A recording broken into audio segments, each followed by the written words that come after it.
حضرت مرزا مظہر جانے جانا فرماتے ہیں کہ بارش ہوئی تھی تازی دلی میں تازی بارش ہوئی. ایک بابا لکڑی کے جوتے پہنے کھڑا ہوں اللہ اللہ اللہ اسی کسے دے کچھ بھی نہیں لگ دے نہ کوئی ساڈا دردی. بابا مست ہو کے جا رہا اللہ اللہ کرتا جا رہا. ایک طوائف اپنے کوٹھے سے اتر کے تو سیڑھیوں پہ بیٹھی تھی, ساتھ اس کا یار بھی بیٹھا تھا. بابا اپنی مستی میں جا رہا تو بابا جی کے پیروں سے کچھ مٹی اڑی تو اس عورت کے کپڑوں پہ پڑ گئی. پرواہ نہیں, بزرگ گزر رہے. وہ یار اس کا دوڑا ہوا آیا, اس نے آ کے تھپڑ مارا. کا خیال نہیں سارے اس کے کپڑے آلودہ کر دیے, تو کدھر تیرا دماغ نہیں ٹھیک. بابے نے نظر اٹھائی, کہا بیٹے میں نے دیکھا نہیں, چل اللہ تیرا بھلا کرے, تو نے بدلہ لے لیا. بابا جی چپ کر کے وَإِذَا خَاطَبَهُمُ الْجَاهِلُونَ قَالُوا السَّلَامَ چپ کر کے گزر گئے. ٹھنڈ کا موسم تھا, بارش تازہ ہوئی تھی, حلوائی دودھ کاڑ رہا تھا. اس نے بٹھایا بابا جی کو پھٹے پہ, پیالہ پکڑا, دوڑ کے آگے بڑھا. بزرگ آ گئے, آئیے بیٹھیے. دودھ کا گرم پیالہ شکر ڈال کے دیا. بابا جی نے دودھ پیا, پھر نظر جھکی, پھر رنگ بدلا. کہنے لگے مالک تو کتنا بے نیاز ہے, کہیں تھپڑ مرواتا ہے, کہیں دودھ پلاتا ہے. تیری بے نیازی ہے نا, ادھر تھپڑ مروایا یہاں دودھ پلایا, تو ہی جانتا ہے تیرے رنگ کیا ہے. ابھی بابا وہیں بیٹھا تھا, دوڑے آئے پیچھے سے لوگ, شور ہوا.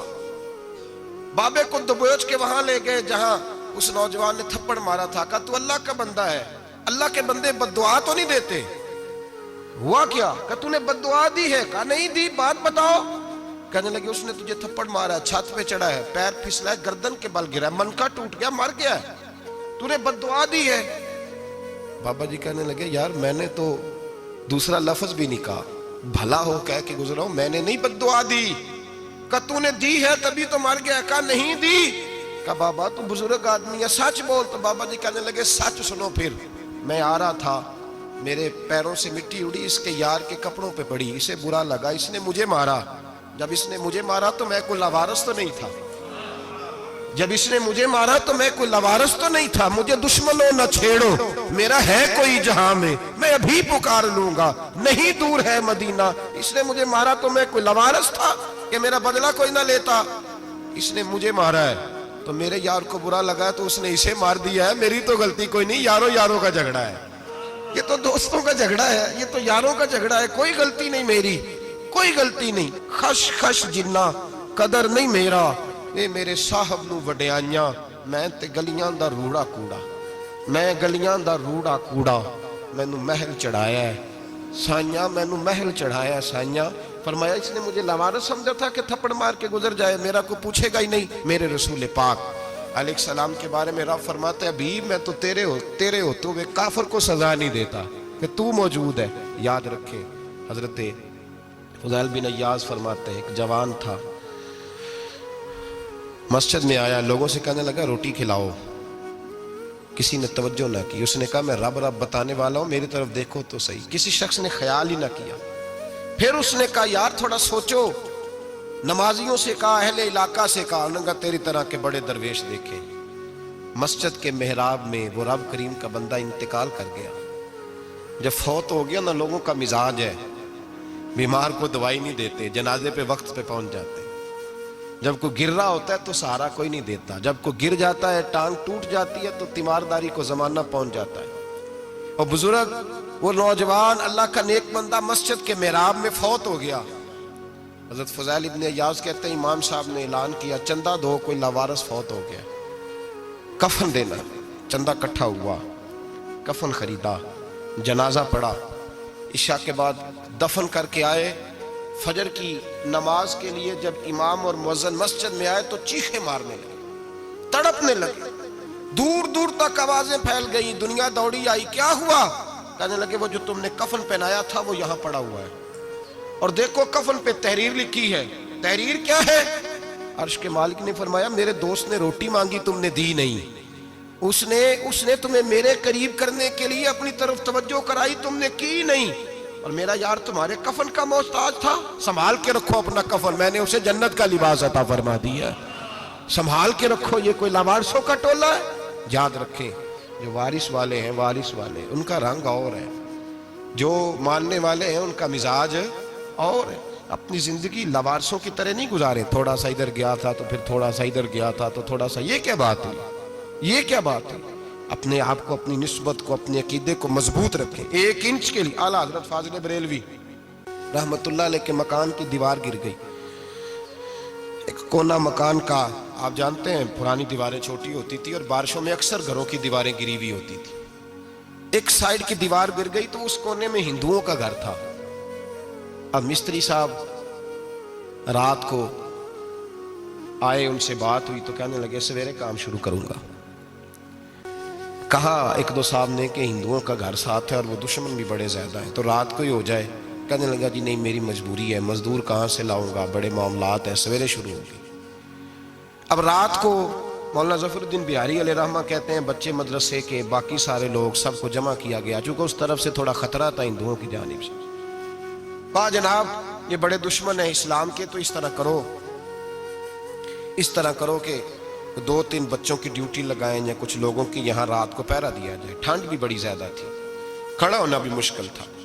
اعلیٰ حضرت رحمت اللہ علیہ عشاء کی نماز کے بعد جلدی حجرہ خاص میں تشریف لے جاتے تھے۔ اس رات جب دیکھا نا باہر شور ہو رہا ہے تو اسی طرح سر پہ ایک رومال لپیٹا تو باہر آ گئے، کہنے لگے کیا شور ہے؟ کہ حضور سردی ذرا زیادہ ہے تو یہاں کسی کی ڈیوٹی لگانی ہے پہرے کی۔ 2 منٹ خاموش رہے، پھر فرمانے لگے کوئی ضرورت نہیں، جاؤ سو جاؤ سارے جا کے، کوئی ضرورت نہیں، جاؤ اپنے اپنے گھروں کو، کوئی حاجت نہیں، پہنچ جاؤ۔ کہا حضور مہربانی کرے، وہ طے ہونے لگا تھا۔ فرمایا میری وجہ سے کیوں کوئی ساری رات بیدار رہے، جاؤ تمہیں کہا نا آرام کرو۔ لوگ سو گئے۔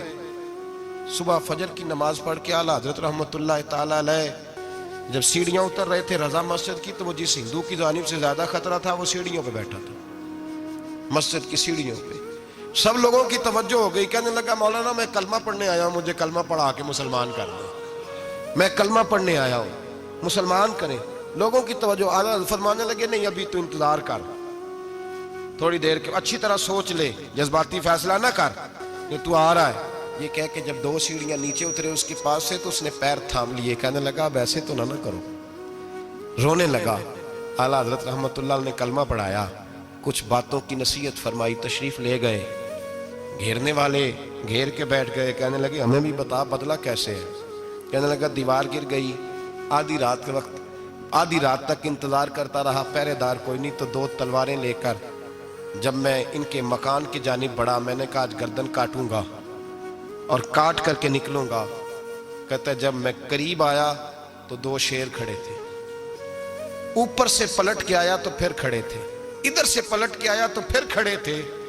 فرماتے ہیں میں 2 گھنٹے کے بعد آیا تو پھر پلٹ کے کھڑے تھے، میں پھر 1 گھنٹے کے بعد آیا، سحری کا وقت ہو گیا تو پھر پلٹ کے کھڑے تھے، اب میں ڈر کے بھاگا۔ کہتے ہیں فاضل بریلوی نے اپنی کھڑکی سے منہ باہر نکالا، کہنے لگے اور کتنا تجربہ کرے گا، مجھے تو لاوارث سمجھتا ہے، لاوارث ہوں میں، اور کتنا تجربہ کرے گا، بس کر مان جا۔ میں نے کہا حضور یہ کون ہے، مجھے بتائیے تو صحیح یہ کون ہے۔ تو کہنے لگے میں نے ساری زندگی رسول اللہ کی عظمت کا دفاع کیا ہے، ساری زندگی غوث اعظم کے نعرے لگائے ہیں، ابھی تو یہ مدد صرف غوث پاک جیلانی کی بھیجی ہوئی ہے، ابھی تو غوث اعظم کی بھیجی ہوئی مدد ہے، مولا علی ابھی پیچھے ہیں، 2 جہاں کے محبوب ابھی اس سے پیچھے ہیں، وہ تو ابھی پیچھے ہیں، پیچھے کھڑے ہیں کہ ضرورت پڑی تو ہم بھی تیار بیٹھے ہیں۔ او بھائی آج رواج ہو گیا، رواج، میں نے 2-4 دن پہلے بھی کہا تھا، لوگ کہتے ہیں نہیں کوئی نہیں ضرورت، سامنے سارا کچھ نظر آ رہا ہے۔ او خدا کے بندو یاد رکھو نسبت ہے بڑی چیز، جانے تو وہ دو میں، اگر کسی کو نسبت میسر آ گئی نا، نسبت، خالی دامن ہی مل گیا، تیرے ہاتھ میں کچھ ہے تو ہونی چاہیے نا، خالی دامن ہی تجھے کسی کا میسر آ گیا تو بچ گیا۔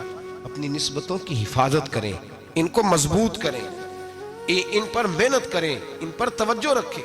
یہ نسبت جو ہوتی ہے نا، نسبت، یہ دیکھیں نا ایک گتا ہے، وہ عام کتاب کو لگا ہوا ہے تو جہاں مرضی رکھ دو، اس کی کوئی قدر نہیں، لیکن جو گتا قرآن مجید کو لگ گیا ہے اس کو بغیر وضو چھونا جائز ہے۔ ایک پٹھے پہ اینٹ بنی ہے، جو باتھ روم میں لگ گئی وہاں بغیر جوتے کے جایا نہیں جا سکتا، اور جو مسجد میں لگ گئی وہاں جوتے پہن کے جایا نہیں جا سکتا۔ یہ نسبت ہے بڑی چیز، اگر میسر آئے نصیب ہو، اپنی نسبت کو مضبوط کر کے رکھا کریں، اس کی جولانی کا مظاہرہ کیا کریں، اس نسبت میں روز توانائی آنی چاہیے۔ میں آپ کو بڑی ذمہ داری کے ساتھ ایک بات بتاتا ہوں تجربے کی، ہمیں جتنا کسی نے آ کے کہا ہے نا نسبت کے خلاف، ہماری نسبت اس سے زیادہ مضبوط ہوئی۔ ہمیں جتنا کسی نے آ کے کہا ہے نا جی آپ کو کیا ملا، آپ کو کیا ملا، تو ہم نے اتنا کہا یار جیسے جیسے تو کہتا جاتا ہے ہماری تو نسبت میں اضافہ ہوتا جاتا ہے، ہمارا تو مزاج بدلتا جاتا ہے، روز ایک نیا پردہ کھلتا ہے، روز ایک نیا رنگ واضح ہوتا ہے، روز ایک نئی توانائی۔ ابھی تھوڑے دن کی بات ہے، ایک مولانا شرف الدین صاحب ہے، مفتی صاحب، میرے حضرت صاحب کے مرید ہوئے، مفتی تھے، عالم آدمی تھے، سرکار تاج الشریعہ، ہمارے شیخ سے بیعت کی۔ اب ہمارے حضرت صاحب کا اس وقت حال وہی ہے، وَرَأَيْتَ النَّاسَ يَدْخُلُونَ فِي دِينِ اللَّهِ أَفْوَاجًا، اب فوجوں کی فوجیں لوگ آتے ہیں۔ ہم نے دیکھا ہے صرف خالی مرید ہونے والے بار سینکڑوں کی تعداد میں ہزاروں لوگ بیٹھے ہیں کہ صرف بیعت اتنا کہہ دیں ہم نے قبول کیا۔ اس عالم میں اور جہاں حضرت صاحب کا اعلان ہو جائے کہ تشریف لانے وہاں لاکھوں کا مجمع جمع ہو جاتا ہے اور ایک جھلک دیکھنے کو لوگ ترستے رہتے ہیں۔ یہ کیفیت ہم نے دیکھی، وہ دور گزر گیا، کبھی ایسا بھی ہوتا تھا ایک میں ہوتا تھا، ایک تو ہوتا تھا، اور تیسری تنہائی ہوتی تھی۔ وہ دور بیت جاتا ہے، وہ لمحے کسی کسی کو نصیب آتے ہیں۔ حضرت کا وہ مولانا شرف الدین صاحب کہتے ہیں مرید ہوا، تو مرید ہوا مجمع میں، رسی حضرت پھینکتے ہیں یا چادر پھینکتے ہیں تو پکڑ کے مرید ہوا، تو ساتھ ساتھ اور چادریں باندھی تھی، لوگوں نے پکڑی ہوئی تھی۔ ایک مولانا، میں جب بیعت ہو کے آیا ان کو بتایا تو مجھے کہنے لگے یار تو ایسی جگہ مرید ہو گیا جو تیری بات بھی نہ سن سکیں، جن کو تو دکھڑا بھی نہ سنا سکے، جو مصروف ہی بڑے رہتے ہیں، کہاں مرید ہو گیا تو؟ ایسے پیر کا بیعت ہوتا جہاں تو جاتا وہ تیرے پاس آتے، گفتگو ہوتی، بات چیت ہوتی۔ کہتے جب انہوں نے مجھے بہت زیادہ قائل کیا نا، بہت زیادہ، تو میں نے ارادہ کر لیا، میں نے کہا بات ٹھیک ہے، بیعت کہیں اور ہونا چاہیے تھا۔ کہتے میں عشاء کے بعد سویا تو حضرت صاحب مجھے خواب میں ملے، خواب میں، اور فرمانے لگے مولانا جب آپ مرید ہوئے تھے تو آپ اس جانب بیٹھے تھے، اس کونے میں آپ تھے، اتنے لوگ آپ سے پہلے تھے، اس حال میں آپ مرید ہوئے تھے، اور جہاں تک بات چیت کرنے کی بات ہے تو آپ نے جو دل میں سوچا تھا وہ میں نے آ کے آپ کو بتا دیا ہے۔ پھر بھی بڑی ضرورت ہو تو میرے صاحبزادے کا نمبر لے لیں اور فون کر لیا کریں، بات ہو جایا کرے گی۔ کہتے ہیں یہ ابھی بات ہو ہی رہی تھی کہ میرے دروازے پہ دستک ہوئی تو میری آنکھ کھل گئی، میری آنکھ کھلی تو میں پریشان ہوں کہ نمبر تو ملا نہیں۔ ایک انجینئر صاحب میرے محلے میں رہتے تھے، فرماتے ہیں وہ شام کو میرے پاس آئے اور کہنے لگے مولانا سنا ہے آپ حضرت مفتی اختر رضا صاحب سے مرید ہو گئے؟ میں نے کہا ہاں، تو کہنے لگے میں ان کے مدرسے میں کام کر کے آئے ہوں، میرے پاس ان کے بیٹے کا نمبر ہے، چاہیے آپ کو؟ نمبر ہے چاہیے؟ کہتے ہیں نمبر مجھے وہ شام کو گھر آ کے دے گئے۔ اب جب میں آستانہ نور پہ بریلی شریف ملنے کے لیے حاضر ہوا تو میرے دل میں خیال آیا، جب میں اندر گیا نا تو میرے دل میں خیال آیا حضور خواب جو آئی تھی اتنی بھی جلدی کیا ہے، ذرا ٹھہر جائیے، آپ ملے جو تھے تو صاحب نمبر بھی دے ہی جاتے۔ میرے دل میں خیال آیا تو السلام علیکم کے بعد حضرت کہنے لگے مولانا مجھے تو جلدی کوئی نہیں تھی، آپ کے دروازے پہ دستک ہو گئی تھی، مجھے تو کوئی جلدی نہیں تھی، آپ کا دروازہ بجنے لگا تھا، مجھے تو جلدی کوئی نہیں تھی لوٹنے کی۔ ہر مشکل دی کنجی یارو ہاتھ مرداں دے آئی، اور مرد نظر کرے جس ویلے مشکل رہے نہ کائی۔ بس لوگوں یہ یاد رکھو اور اس پہ عمل کرو، اپنی نسبتوں کو مضبوط کرے۔ ہمارا تو جیسے دن کا اجالا چمکتا ہے نا، چمکتا ہے دل کا اجالا، جیسے نیا دن چڑھتا ہے ہمارے لیے تو ایک نئی روشنی لے کے آتا ہے۔ اپنے آپ کو بیدار رکھیں۔ سورج اگر باہر پورا نکل آئے نا تو جو آدمی آنکھیں زور سے بند کر لے اسے کوئی شے نظر نہیں آتی، پورا سورج نکلا ہوا بھی ہو۔ سورج اسے نظر آئے گا جس کی اپنی آنکھیں بھی کھلی ہوں گی، تو آنکھیں نہیں کھول رہے، تو آنکھیں نہیں کھول رہے، آنکھیں، یہ شکوہ آنکھیں نہ کھولنے کا ہے، آنکھیں نہیں کھول رہے تو سورج کیسے نظر آئے گا؟ بات ذرا سخت ہے پر چلو آپ میرے عزیز ہیں کر جاتا ہوں۔ ملا رومی رحمۃ اللہ تعالیٰ علیہ فرماتے ہیں مجھ سے ایک شخص نے کہا کہ نبی پاک صلی اللہ تعالیٰ علیہ وسلم اگر سراجم منیرہ ہے تو نظر کیوں نہیں آتے؟ تو میں نے کہا الو اگر آنکھیں بند کر لے تو اسے کوئی شے نظر نہیں آتی، آنکھیں بند کر لے تو اسے کوئی شے نظر، تو آنکھیں تو کھولنا، آنکھیں کھول۔ یہاں میں اپنے کمرے میں یوں پردہ آگے کر کے لائٹ بند کر کے باہر شور مچاؤں سورج کوئی نہیں، سورج کوئی نہیں، تو مجھے کوئی بندہ کہے گا پاگل اس طرح کر، باہر نکل، ادھر آ تجھے دکھاؤں سورج ہے کہ نہیں، تیری تو اپنی آنکھیں بند ہے۔ اقبال کہتے ہیں دل بینا بھی کر خدا سے طلب، آنکھ کا نور دل کا نور نہیں، اندر کی آنکھیں کھول، اندر اتنا اندھیرا ہے تو باہر کیسے نظر آئے گا؟ تو لوگ آنکھ ہی نہیں کھولتے، دائیں بائیں دیکھتے رہتے ہیں۔ نسبت کو مضبوط کریں۔ رب تو فرماتا ہے حبیب تو موجود ہے تو میں کافر کو بھی عذاب نہیں دیتا۔ اب یہاں خالص نسبت کا بیان ہے، خالص، یہ نہیں فرمایا کہ حبیب ان کے عمل اچھے ہیں تو میں عذاب نہیں دیتا۔ یہ نہیں فرمایا کہ حبیب یہاں خانہ کعبہ ہے تو میں عذاب نہیں دیتا، نسبت کی بات فرمائی، نسبت کی. یہ نہیں فرمایا کہ حبیب یہاں روز طواف ہوتا ہے تو عذاب نہیں دیتا، یہاں تلاوت ہوتی ہے تو فرمایا حبیب تو ہے اس لیے میں انہیں عذاب. مدینے میں کبھی زلزلہ نہیں آیا، پتہ ہے آپ کو؟ اس لیے نہیں آیا کہ وہاں میرے مصطفیٰ کا گنبد خضرا ہے. کوئی فصل وہ بیجتے نہیں، کوئی فصل بوتے نہیں، وہ کوئی فصل بھی، لیکن دنیا کی ہر شے آپ کو مدینے میں ملتی ہے. جو سب سے اچھا پھل کھانا چاہے اسے مدینے میں جا کے ملتا ہے، اس لیے کہ وہاں گنبد خضرا کی ہریالی موجود ہے. دنیا کی ہر نعمت ملتی ہے اس لیے کہ گنبد خضرا جو موجود ہے. تو بھائی یہ نسبتوں کی بار ہے، نسبتوں کی. پرانی امتوں میں جب کوئی گناہ کرتا تھا تو دروازے پہ لکھا ہوتا تھا سویرے. میرے حبیب نے دعا فرمائی، مولا یہ میرے ہیں انہیں رسوا نہ کرنا، اے اللہ میرے ہیں انہیں رسوا نہ کرنا. تو میرے بھائی سن لو اور یاد رکھ لو، لاکھوں پاپ بھی لوگ کر کے آئیں، سویرے منہ دھو کے نکل آئیں تو عرش کا مالک رسوا نہیں کرتا، بلکہ کہتا ہے تو میرے دامن میں چھپ جا. اندر جا کے جہاں گناہ کیا ہے وہاں جا کے دل سے سچی توبہ کر لے، میں قیامت میں بھی کسی کو نہیں بتاؤں گا کہ تو نے گناہ کیا. تو برکت کس کی ہے؟ رسول پاک کی. یہ برکت کس کی ہے؟ حبیب دو عالم کی صلی اللہ. غلامی کا رشتہ مضبوط کریں، غلامی کا. وارث والے بنے، لوارث نہ بنے. لوارثوں جیسی زندگی نہ گزارے، جہاں مرضی چلے گئے، جہاں مرضی چھٹیاں کار ہے، جتنے مرضی ٹائم بتائے، جو مرضی طبیعت میں آیا کرتے پھرے، پتہ ہی کوئی نہیں، حال ہی کوئی نہیں. یہ کوئی کیفیت نہیں ہے کوئی بھی. مجھے ایک صاحب کہنے لگے کہ ایک پیر بھائی پوچھ رہا تھا حضرت صاحب کا حال کیا ہے. میں نے آج کے بعد اس نے تجھ سے پوچھا تو بالکل نہ بتانا. وہ کیسا بیٹا ہے، وہ کیسا بیٹا ہے جو پڑوسیوں سے دائیں بائیں لوگوں سے حال پوچھتا ہے؟ اسے پتہ ہی نہیں، اسے خبر ہی نہیں. اسے تو لمحے لمحے کی خبر ہونی چاہیے، اسے تو منٹ منٹ کا پتہ ہونا چاہیے تھا. وہ اس نے کس طرح کی نسبت رکھی ہوئی ہے جس کو ہم سایوں سے پوچھنے پڑتا ہے ذرا پتہ کر کے بتانا حال کیا ہے. تو کدھر تھا بھائی؟ اتنی دیر ہو گئی، تو نے حال بھی کسی اور سے پتہ کرانا ہے. میں نے کہا اس کو کہنا آج کے بعد حال پوچھنا ہوا تو خط لکھے، میں بھی جواب لکھ دوں گا. بات ختم ہو گئی. جب دور دور جو رہنا ہے تو ٹھیک ہے، پھر اس طرح نہ تو خدا ہے نہ میرا عشق فرشتوں جیسا، دونوں انسان ہیں تو پھر کیوں اتنے حجابوں میں ملے. اور اس نے کہا تھا اب کہ ہم بچھڑے تو شاید کبھی خوابوں میں ملے، جیسے سوکھے ہوئے پھول کتابوں میں ملے. ایسا کام نہ کریں کہ وہ انداز ہی بدل جائے. اپنے آپ کو، اپنی نسبتوں کو مضبوط کریں.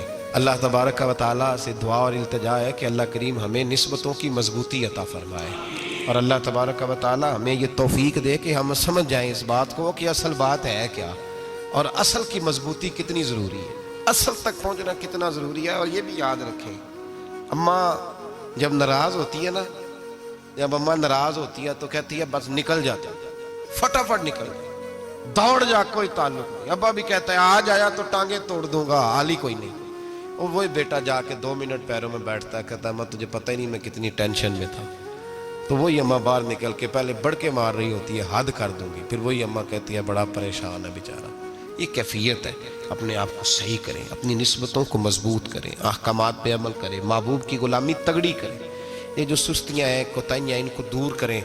زندگی کا لطف آتا ہی تب ہے جب آپ پورے طور پر اپنے آپ کو چاق و چوبند کرتے ہیں. اگر تھوڑا کر لیا، تھوڑا چھوڑ دیا، 1 پڑھ لی 3 رہ گئیں، 3 پڑھ لیں 2 رہ گئیں، یہ لطف نہیں ہے، یہ ذائقہ نہیں ہے. اپنے آپ کو مضبوط کریں اور پورا مضبوط کریں، پوری اپنے اندر جو ہے وہ جولانی نسبت کی پیدا کریں. بس یہ دعا کریں اللہ جب تک زندہ رکھے غلامی میں رکھے، اور مارے تو غلاموں جیسی موت عطا فرمائے.